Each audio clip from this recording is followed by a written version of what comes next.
Now, here is Ticky Fullerton on Your Money. Hello there, I'm Ticky Fullerton. Every night bringing you a full hour of the very best in business coverage across the nation and internationally, especially where business and politics meets. Well, coming up, Britain has given over enough in Brexit. Now it's up to Europe to come up with a workable solution as a crucial EU meeting kicks off in Europe this morning. Our exclusive interview with William Hague, Lord of Richmond and former British Secretary of State for Foreign and Commonwealth Affairs at the Citi conference. Afterpay smashed in today's trade along with a string of other lenders who are being targeted by a new Senate inquiry. We'll get the latest with CEO of Vertium Asset Management, Jason Tay. And no end to the strength of the US economy, well, at least according to one economist. My chat with Citi's head of global macroeconomics, Ebrahim Rahbari, coming up shortly. Now, if I had to guess which British foreign minister, or foreign secretary as they call them over there, had made the most visits to Australia in recent times, I'd guess Boris Johnson with his mateship with former Foreign Minister Julie Bishop. But no, it's William Hague, now Lord Hague of Richmond, and he's back again as the keynote at Citi's investment conference to give some very interesting insights into British politics and particularly Brexit. My interview with him coming right up. Well, Lord Hague has had a mega innings in British politics. He famously made a speech at his first Tory party conference at the age of 16, as they say, from the pram. He rose to be party leader of the Conservatives in opposition, although never Prime Minister. And Britain, I think, missed out on that one. The Brits instead were mesmerised by the cool Britannia message of Labour's Tony Blair at the time. Well, a staunch supporter of Theresa May's Brexit policy, Chequers, he says that the ball is now in Europe's court to find a solution. Earlier this week, as bureaucrats were holding their breath that a deal might actually be clinched, Prime Minister found herself unable to agree to Brussels' demands around a solution for the Irish border.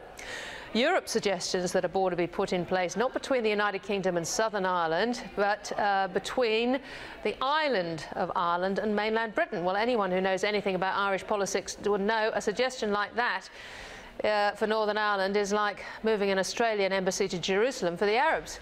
Never mind the glint in Scottish nationalist Nicola Sturgeon's eyes at the thought of a door opening on Scottish secession.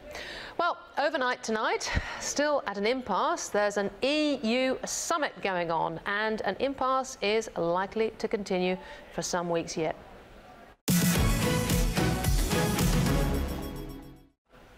Well, let's go straight to my interview with Lord Hague on the sidelines of the 10th annual Citi Investment Conference today in Sydney.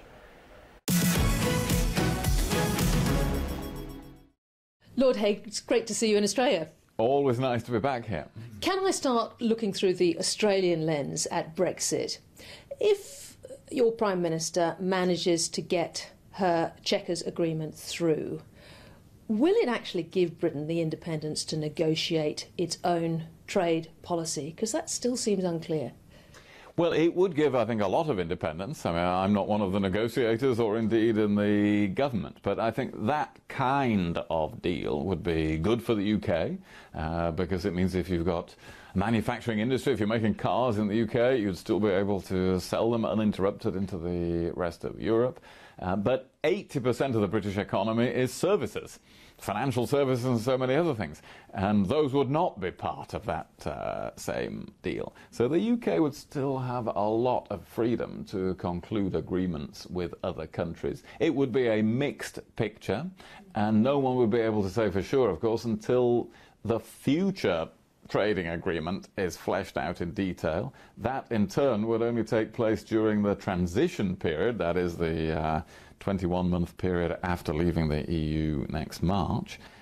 So it's impossible, I think, to give a precise answer to your question, but there's still be quite a lot of freedom for the UK. You put the chances of a deal going through and a vote supporting that deal by the British Parliament at just 50%. I think that's right. I think that's the realistic situation, because if everybody sticks to their current position, it won't happen. The deal won't happen. There isn't at this moment a majority in Parliament for a Chequers plan, if we call it that, or for a Canada-style free trade agreement, or to leave with no deal, or for any particular course of action. Now, I think if the government actually did a deal with the EU, which clearly is unlikely to happen now in the next few days. What do you think is going to happen overnight?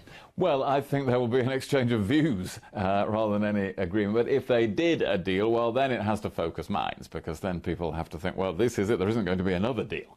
If there's a deal, that is what the EU is prepared to agree to. There will not be time or inclination to do some other deal. Therefore, it's this or it's some chaotic situation. And I think that would create a dynamic in favour of it. But even allowing for that, this is a very difficult negotiating situation and then a difficult parliamentary situation. So it is only about a 50% chance. So you said Prime Minister May was right to stand on this issue, this thorny issue of the Irish border. It cannot be solved in Britain. What's the evidence for that? Well, I'm just saying that on the basis of trying to persuade people in the UK. Imagine trying to persuade people in Scotland, for a start, such as the leaders of the Scottish Conservative Party who have spoken out about this.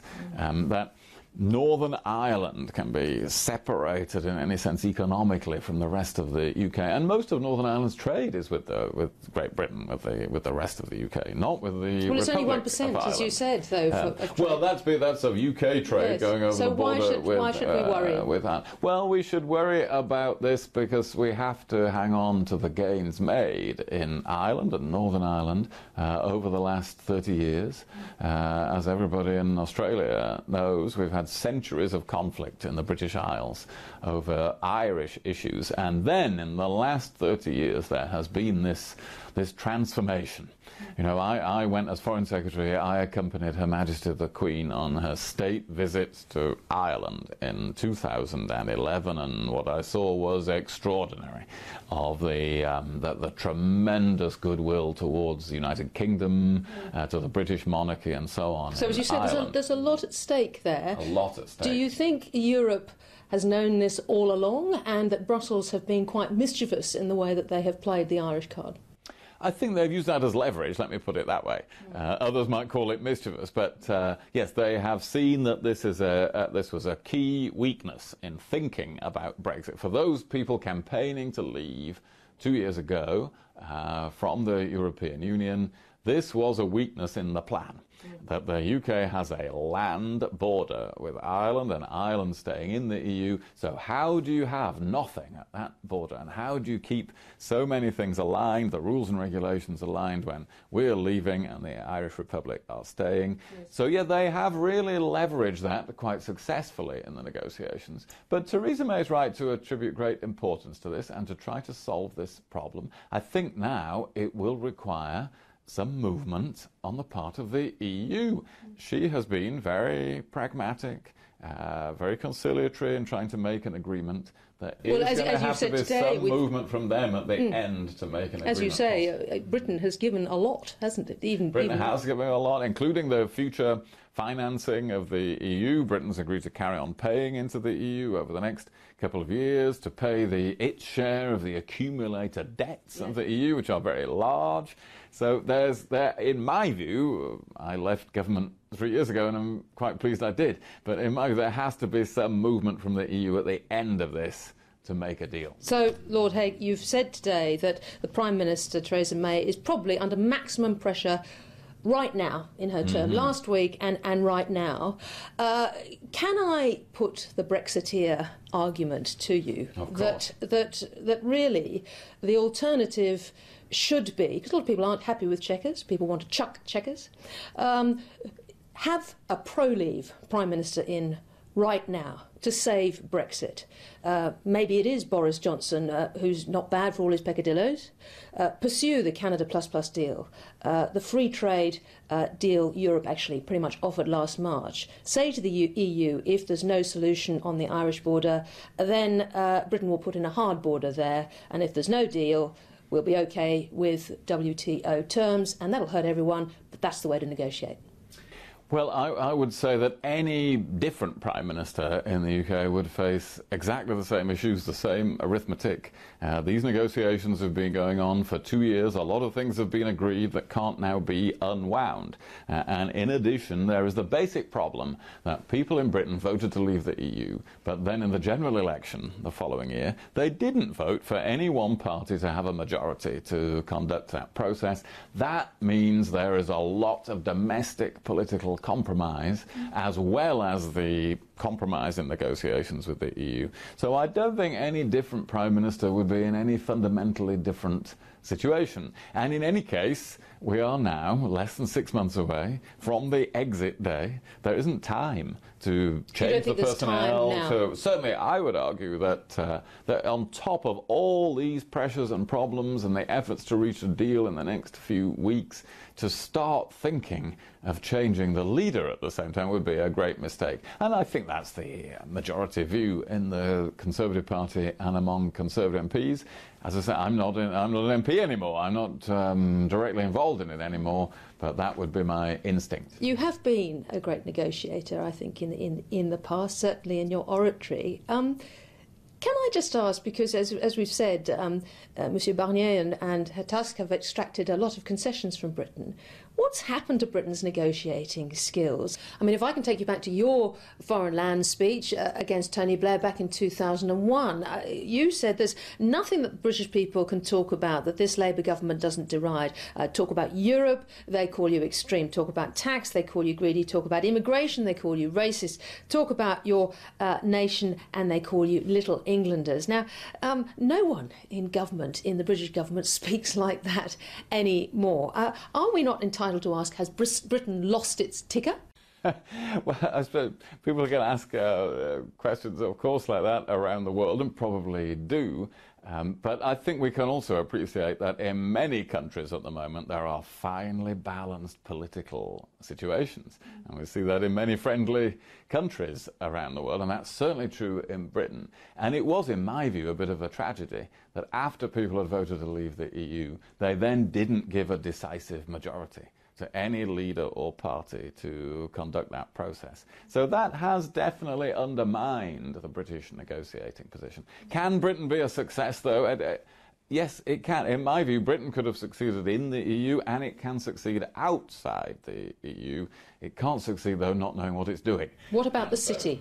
How worried should the City be about Brexit? Well, it will cost the City that we're leaving the European Union. But the City, I think, will continue to have the great strength of the City of London that cannot be replicated anywhere else in Europe. That mass of skills, that great pool of capital. And indeed, if there were to be a Brexit without a deal, it would be quite a problem for the EU as well as for the UK when it comes to financial services, because European financial institutions do need access to the skills and the liquidity of the City of London. Do you believe the warnings of the Jaguar Land Rovers and the other manufacturers that they will move their manufacturing whole hog under a hard Brexit? Well, I think if there was a no-deal Brexit, or the hardest of Brexit, it would make life considerably harder for manufacturers, certainly in the short term. So the situation for manufacturers and for financial services is not the same. Clearly, different parts of the economy are affected in different ways, which is why I think we should cut some slack to Theresa May, who is trying to reconcile all of those things in the most complex situation any British Prime Minister has had to deal with since the Second World War. And she's now come close to negotiating the deal with the EU. Time for a bit of movement from them. You think it can happen? To make it possible. It can happen, but it's a very difficult process. So just a couple of last ones. More broadly on Europe, we've just seen the Bavarian elections. I mean, you were very concerned in your speech today about how business should think about Europe and the issues that it's facing.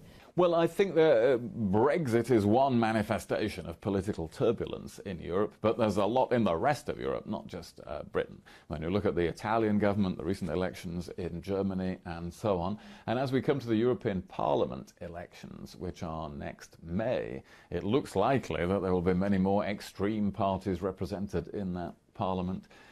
So European politics is not really going in the right direction, and that I think is a source of great concern. I do think that Britain in the future being able to have its own immigration policy is an upside of Brexit. There are potentially some advantages for the UK in Brexit given the rise of populism and nationalism in the rest of Europe. Finally, can I ask you something, taking you back to your student days, actually, Lord Hague, which is that there's a rise in Britain and indeed in Australia of this phenomena of no platforming. It involved Professor Bigger, I think, in Oxford with his work on the empire. But it basically is when students refuse to have somebody with a point of view that they disagree with come and speak. What do you think of this development? Well, I don't agree with that trend, really. My whole life so far, I've been listening to opposing points of view. Most of the time, in the 26 years I sat in the House of Commons, I was listening to an opposing point of view, however distasteful I found it. And but at student level now. And at student level, it is important to do that, and to debate and to argue, but also to think about other people's points of view, however distasteful those may be. And the idea that it is a safe space requires not hearing a contrasting or contradictory point of view is a fundamental error, because we all improve our own thinking by understanding somebody else's point of view, however wrong it may be, however much we may disagree with it. So you see it as disturbing? I think that is disturbing, and I think it will lead to all the more to a disturbing trend about politics and debate in general in the world at the moment, which is people living in tighter echo chambers of hearing their own views coming back all the time, and of people very similar to them, rather than saying, well, what is the merit in the other person's point of view, and let's check that we're right, or is there a new idea that comes from listening to them as well as to ourselves? So I think something important will be lost if people don't listen to contrasting and different views. Lord Hague, it's been such a great opportunity to talk to you. Thank you so much for your time. Thank you, it's a pleasure. There speaks the former president of the Oxford Union as well. After the break, Afterpay out of favour after the announcement of a new Senate inquiry. More on that with CEO of Vertium Asset Management, Jason Tay, next. You're watching Ticky on Your Money. Now, back to Ticky. Welcome back. Well, payday lenders, debt management firms and so-called debt vultures will be the subject of a new Senate inquiry, not a Royal Commission, but a Senate inquiry nevertheless. Labour is promising the new inquiry will investigate overlooked areas of the Hague Royal Commission in the finance sector. Well, the ASX-listed Afterpay has been named as one of the targets. The company's share price plummeting from its highs, down around 19% in today's trade. We also saw a slide for Credit Corp, down over 9%, and a dip for Collection House, down 0.7%. Afterpay releasing a statement on the inquiry saying, quote, Afterpay welcomes the opportunity to participate in any review, whether by government, regulators or industry, to ensure an informed discussion takes place in an appropriate forum, and that the differentiated nature of Afterpay's service is clearly understood. Well, for more on this and the AGM season, I'm pleased to welcome Jason Tay, CEO of Vertium Asset Management. Jason, a bit of a shock, welcome. A bit of a shock for Afterpay and others, which seem to be sort of lumped into the payday lending space now. Absolutely. So I think there's two issues with Afterpay, and in fact, many of these fintech type companies is that one issue is that the business models aren't mature, so we haven't seen a bad debt cycle for many of them. The second issue, especially for Afterpay, is trading on such a rich multiple that any negative bad news will have an outsized downside exposure to the share price. Well, that froth of 19% is just whipped off straight away. But presumably Afterpay, I mean, it's not a payday lender, as I understand it. You just take time to pay the upfront amount, don't you? So yes, that's right. I suppose the pressure involved, I mean, goodness knows what they're going to dig up. But it's really interesting, as you say, how sensitive they are just to being named Yes, that's right. So I think the market's taken the view of shoot first and ask later. Okay. Yes. All right. Well, look, let's get on to some of these AGMs. We had BHP, first of all, and that is coming up. We had some trading update figures, didn't we? And it seems what are you expecting from the AGM? It's going to be a big one. Yes, I think this AGM season is going to be a big one for a few companies, and BHP including one of them. BHP, as we all know, has recently sold their US shale assets for $11 billion. We didn't get much information out of the trading update, did we? No, not in the trading update. I think in the trading update today, there wasn't much new information associated with that. Yeah. But I think there's huge expectations from shareholders associated with how those proceeds from the US shale assets will come back. Yeah, well, I can remember asking Andrew Mackenzie at the last results about that, and he said, no, wait. For the what is the expectation that there's a big dump back to a buyback?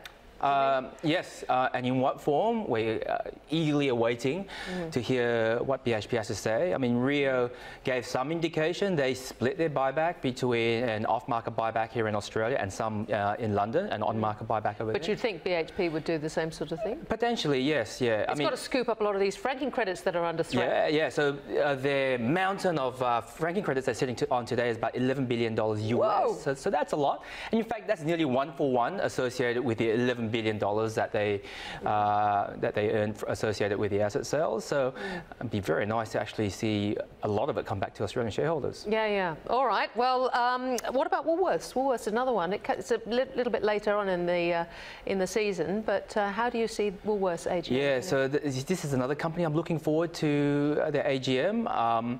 Now they haven't given any indication associated with a buyback, but looking at its balance sheet, it is a prime target for a buyback. Its balance sheet today. Has there been any hints before? I mean, with BHP, we know there's been hints, but no. With Woolworths, we've got a little bit of a hint during the results in August. They paid a 10-cent special dividend. Yes. It came out from the blue. The company didn't mention anything about that before, but it goes to show the state of the balance sheet. Its balance sheet today is actually back to its 2003 levels. Like, you have to go back that far, 15 years, to actually see Woolworths carry about $1 billion worth of net debt. Now, the turning point for Woolworths to potentially release all that franking credits like Rio and BHP is its petrol division sale. Now, if that gets settled towards the end of this year, it could potentially raise $1.8 billion. Yeah, that's been tricky though, hasn't it? It has been tricky, but if they do execute on that, it does put Woolworths' balance sheet into a net cash position, and then Woolworths could be in the same position as Rio and BHP and returning a lot of that franking credits back to shareholders. Yeah. Do we feel happy as investors getting all this money back? I suppose that's a no-brainer of a question, but rather than what does it say about management's ability to have some vision, look to the future, invest in growth? I mean, should there be some concern over this? It's actually a trend that's been going on for the last decade. It's actually very hard to grow top line where the economy is just muddling through. So it's very hard for companies to, sure, you may have visions and actually throw a lot of dollars into some big projects, but if you don't see a return, I think you'll see a lot of shareholder backlash. So if the economy is not booming, it's very hard for any company to actually aggressively grow. I thought it was really interesting yesterday that John Mullen, chairman at Telstra, was really trying to move the dial of investor expectations, and but basically he was the one that managed them originally on the dividend cut. And just saying, well, now look, if you want growth, we've invested that $3 billion. It is coming. You've got to be patient. You've had this truckload of dividends from the NBN, which he didn't say, but I mean, at some stage, haven't investors got to haven't they got to realise that in order to grow a business, they can't have their cake and eat it too? Yes, that's right. So there is a fine balance in terms of how companies have to sort of balance the growth and the balance sheet. The few examples I talked about, BHP and Rio and potentially Woolworths, they're all moving into this net cash position. So they're in a position to actually return a lot of capital back to shareholders. Telstra isn't, sure, they have a great balance sheet, but they have to bid into the 5G spectrum process in November. So that would be but they've got a clear path. Their T22 is a clear path. Yeah, that's right. And also the 5G rollout, so that would require some capex for that rollout as well. So it's a balance between paying dividends or paying extra capital back to shareholders and also the balance sheet needs of the company. And you say when it comes to the miners that it's better to pay back than look for growth, because why? Because mining assets and commodity prices are high? Or, if you think about the GFC, which it seems like a distant... well, it's a decade ago. A decade ago. The GFC was to banks what 2015 was to commodity companies, right? So the commodity route in 2015, when resource companies carried too much debt, is now permanently etched into board members' minds pretty much for the next decade. So you can see the behaviour for banks in particular over the last decade. So they've been sort of reining in credit lending, and you will sort of see a similar path for resource companies. Plus, by the way, commodity prices aren't super high as they were. So iron ore is in that $180 per tonne. Yeah. The medium grade price is around $69. So it's all right, but it's not booming. But near term, lucky news, good news for investors, you think? Yeah. Yes. Yeah. All right. Jason Tate, thank you very much for taking us through that. That's great. Well, moving to politics now, and Australia is set to ratify the Trans-Pacific Partnership, with legislation passing in the Senate today. As Sky News political reporter Annalise Nielsen explains, while Labor and the government came to pass it, there were strong calls from unions to block the bill. Australia has become the fourth nation to ratify the Trans-Pacific Partnership, which is expected to take effect by the end of the year. The government claims it will be worth an estimated $15.6 billion to the national economy by 2030. The Labor Party faced major internal divisions over the move, with unions saying the agreement would allow cheap labour to flood the Australian market and open the government up to being sued by other countries if its actions threaten foreign commercial interests. By ensuring that this agreement comes into effect by the end of October, there'll be tariff reductions not just on its commencement, but also then again on the 1st of January next year. It's that double effect that maximises the benefit, and that's the reason why we've been so determined to make sure Australia is part of the first 6 countries in terms of bringing this agreement into reality. While Labor fought off internal revolt, it's the Nationals now fighting against speculation that Barnaby Joyce is mounting a leadership challenge.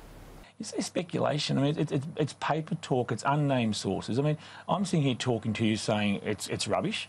Michael McCormack has the support of the party room, and then I read in the newspapers unnamed sources. I mean, this place, Parliament House I'm talking about, is a nest of rumours and innuendo, and it runs through the building and everyone gets excited. But I'm sitting here talking to you right now saying it's rubbish.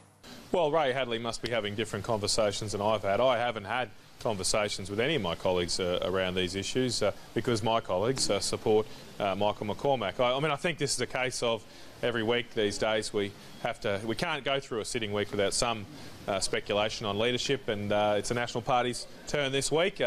We'll ride through it, but what I'm focused on is doing the things I've mentioned today. I want to see dams built, not leaders changed. Barnaby Joyce has made no secret of the fact he was unhappy to lose the Nationals leadership and hasn't ruled out taking it up again. But it seems for this week at least, Michael McCormack's position is safe. Annalise Nielsen, Sky News, Canberra. Well, the Victorian Premier is refusing to comment on the latest Rorts for Votes revelations as fraud squad detectives request Labor MPs come in for questioning. The Premier says he won't comment because it's an ongoing matter, just weeks out from the election campaign. As police begin questioning MPs over Labor's red shirts rort, the Victorian Premier returned to his same phrase in dealing with the issue. Because this is an ongoing matter, it would be totally inappropriate for me to be running a commentary on it. As I said, it's an ongoing matter. I'm not a commentator when it comes to these matters. Victoria is just over a month away from Election Day as police continue their investigation into the Victorian Labor Party following dramatic dawn raids in August. Police have now begun asking Labor MPs to come in for questioning. What I think is important is that we don't cut across matters that are ongoing. That would be unprecedented. 21 Labor MPs hired taxpayer-funded staff to become red shirt volunteer door knockers during the 2014 election campaign. The Ombudsman concluded it was an artifice set up by the party and wrong. But the Premier's hoping Labor supporters won't be scared off when campaigning begins in just over a week's time. Hundreds and thousands of volunteers motivated by the need to keep getting things done and to keep Victoria strong that'll be out there campaigning in electorates right across the state. The ongoing nature of the police investigation may actually be the last thing the Premier wants. Aaron Young, Sky News, Melbourne. The big telcos are in the firing line with mass amounts of customer complaints to the National Telecommunications Ombudsman. It's received almost 170,000 complaints, the highest number in 3 years. Australian consumers are calling for better service. Customer complaints about the nation's biggest telcos are at a 3-year high. It is a concern because obviously any complaint is something that needs to be addressed, and it's certainly an increase on last year of 6%. The Ombudsman received almost 170,000 complaints last financial year. More than a third relate to customer service, specifically how long it took to fix a phone or internet fault. Last year we saw double figures for the top 10. They were all increasing significantly. This year it's really, there is only 3 that have shown an increase, and that's Optus, of course, Telstra not as much, but also My Republic, which is a newcomer to the market. Optus complaints increased 35%, while Telstra also topped the list, its market share partly to blame. I think all of these things have impacted on Optus's complaint numbers. And yes, we can't break it down. We haven't got the information on a breakdown about why their complaints are significantly higher than last year's. But you have to question whether in fact it's because customer service is not being addressed. There is some improvement on the internet complaints front, with customer satisfaction for the national broadband network improving after a barrage of complaints over the past 2 years. The NBN is in a rollout period, so obviously there are going to be some very challenging situations where there are going to be more technical difficulties. What I'm really pleased to see, though, is that the government, the Minister for Communications, actually introduced some significant standards and also some speed testing requirements that have actually forced the retail service providers to make sure that what they're selling the consumers actually is what they can deliver on. Brendan Smith, Sky News. After the break, volatility on the horizon and the Fed a little more dovish than you might think, according to global economics, Citi's head of macroeconomics, Ebrahim Rahbari. This is Ticky on Your Money, covering the big business stories.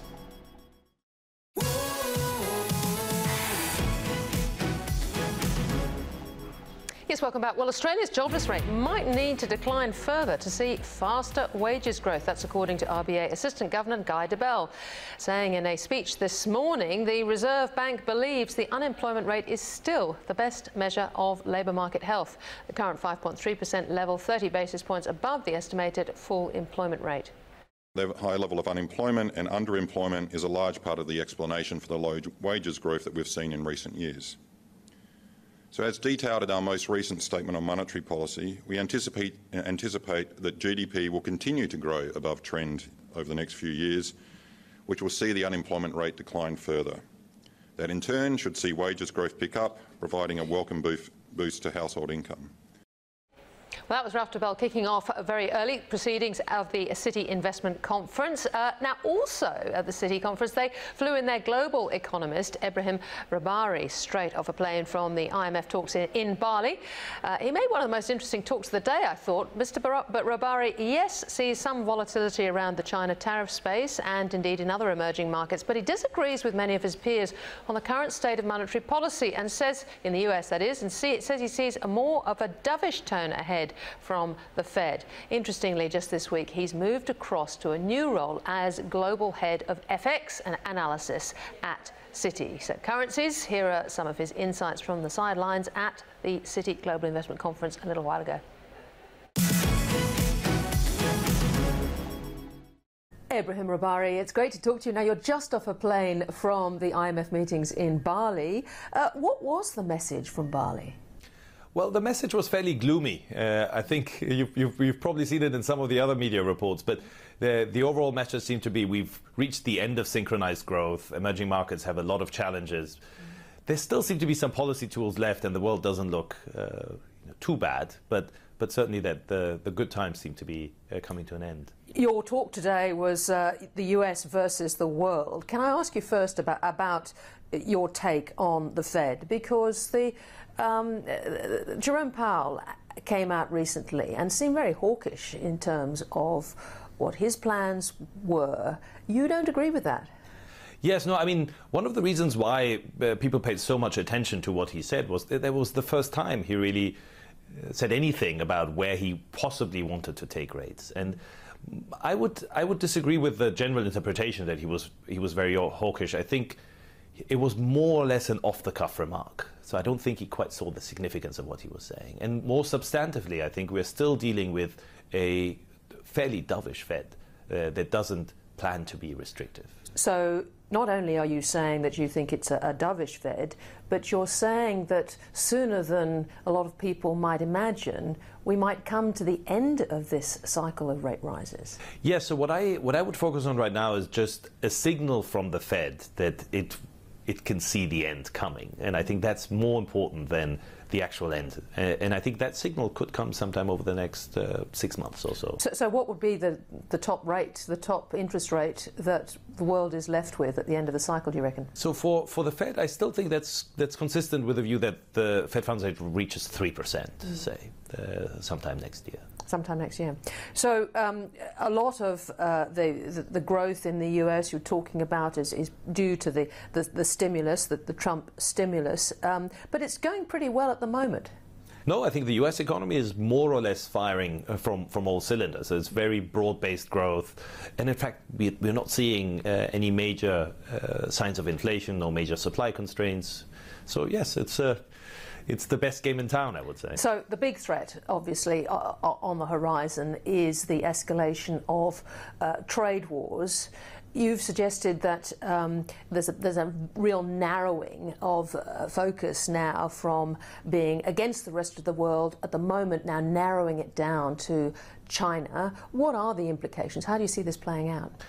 Yes, no, I think it's been fairly evident that there's been a clear focus on China specifically, and that's because issues with China are much deeper to some degree than with the rest of the world, and because there's such a broad consensus in the US on going after China, if you like. And I think the implications in a narrow form are just that we expect more tariffs and more restrictions on trade and investment with China. Could it go to $500 billion with 25% tariffs? Could it get that serious?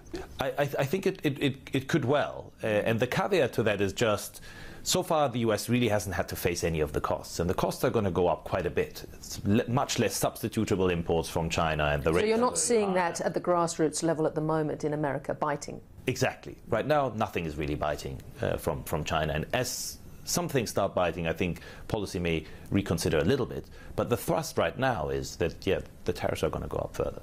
China itself, how do you see the economy?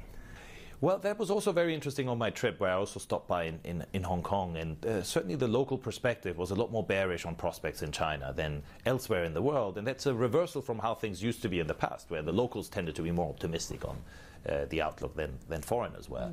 So we do think that the combination of an investment slowdown more generally and then these trade issues probably lead to some more weakness in China. And that requires more policy measures. It requires more policy easing. And in the end, it probably also requires a weaker renminbi down the line. You paint a really interesting picture, slightly more medium term, of not just trade, changing of relationships globally, but also, I presume, stepping over into sort of political relationships, other sorts of relationships between China and the US and other countries. Can you colour that in for me? Yes, so the US security establishment has been quite outspoken now over the last few years about challenges from China, of course also from Russia and other players, but particularly focusing on China, and that's come out in the national security strategy, for instance. And I think it means that trade is part, but it's not all of the conversation. And it also means that issues between the US and China are not just going to stay within that circle, but rather are going to impact relationships between the US and other countries in the world, and between China and other countries in the world. And I think that's particularly relevant for the Asia-Pacific region. Yeah, and you're suggesting that China, with its expansionism at the moment, with things like Belt and Road, could put a country like Pakistan in quite an interesting position, which the West might have issues with. Yes, no, absolutely. I think the US is making clear that some countries may have to pick sides on occasion, or at least they need to be mindful of US interests vis-a-vis Chinese interests. And then I think some of these initiatives like Belt and Road, which at the end are also fairly obscure, fairly intransparent, and we're seeing greater calls for transparency at a minimum around some of these. One of the things you were saying is that those calls might be coming from private US investors who are worried that their investment will rank behind Chinese debt. Is that right? Yes, so that's also been one of the topics in Bali. So China has now lent to many low-income countries, and very often the terms of these loans are not transparent. And we've seen now in the recent past already instances where these countries weren't able to pay them back. And the question is, who ranks where in the pecking order? And I think private investors may lose out to some of these official ones. Ebrahim, emerging markets generally, we've seen obviously Turkey, Argentina with lots of US debt, they're in a lot of trouble. Do you see the immediate future difficult for emerging markets, but then later in the cycle you see them coming back? How do you see that? So I think the near term will be challenging. I mean, we already know how much financial conditions have tightened, and they undoubtedly will lead to some slowdown in growth. The next question is what happens with the Fed. So monetary tightening by the US has been a key question, a key impact for tighter conditions in emerging markets. And as we discussed before, I think near term probably more tightening, but an end is in sight. So that's where maybe the silver lining is towards the end of that period. But they have to get through some more pain, I'm afraid. Do you think Donald Trump standing fast, obviously we've got the midterms to deal with, but standing hard on China, what do you think his relationship will be with other geopolitical sort of regions like Europe and indeed North America, Canada? How do you think that will play into his game of the art of the deal? Well, it's a very interesting question. Now, we've seen, of course, the NAFTA 2.0 deal, the USMCA, come to fruition. So I don't think there's that much more to deal with on Canada and in North America more generally. Europe may be more interesting because we've had a bit of a truce. The EU came with some offers, and they at least agreed to talk further. And now it remains to be seen, because these offers weren't exactly reliable or too clear. It remains to be seen how long this truce will last. For now, I think that the China issue will take priority, and therefore maybe the truce can last a little bit longer with Europe, but there's a risk that some of these issues will snap. Europe itself is not as rosy, presumably, as we'd like to see it. What do you think is going to happen in Italy and and Brexit, indeed? I think the situation in Italy is very challenging. At least in the very near term, we are, I think, observing a situation where the incentives for both the Italian government and for the EU are to be fairly confrontational, or at least not to make concessions. And that's against the backdrop. So what's the solution then? So I think the solution in a short-sighted way is probably through higher financial market pressure, some degree of compromise on these deficit targets, so lower deficit targets. But the problem is we now have already higher spreads and weaker growth in a structurally challenged economy. So I'm sure it's getting worse. I'm not sure how much better it will get afterwards. What do you make of the volatility on the markets in the last couple of weeks, on Wall Street in particular? Yes, so I was traveling for most of that time, so I observed it from afar, but clearly a big topic. And I think I would agree with the view that I think higher US real interest rates were clearly playing a role. I think that's consistent with discounting the value of growth stocks and growth firms more substantially. For now, my sense is still we're dealing with corrections which are increasingly frequent in later phases. But not a crash in the near term. Exactly. Okay. Now, famous last words.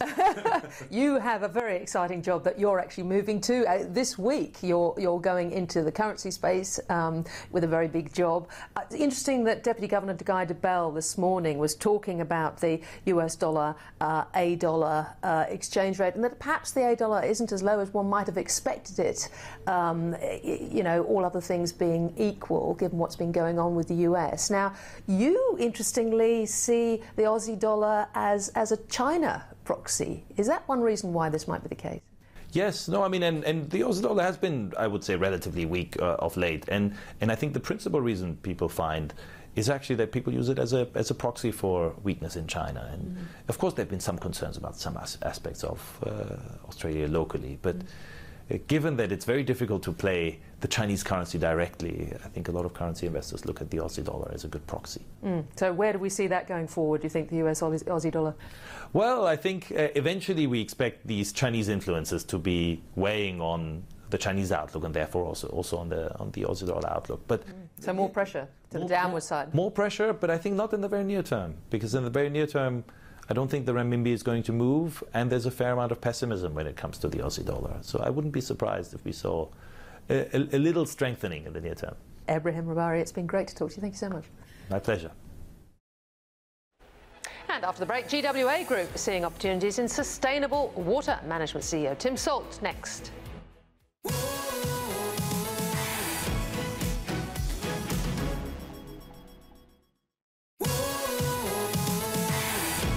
Now, back to Ticky. Yes, welcome back. Well, a new report out from the Institute of Sustainable Futures makes the case for increased innovation in bathroom taps, shower heads and toilets.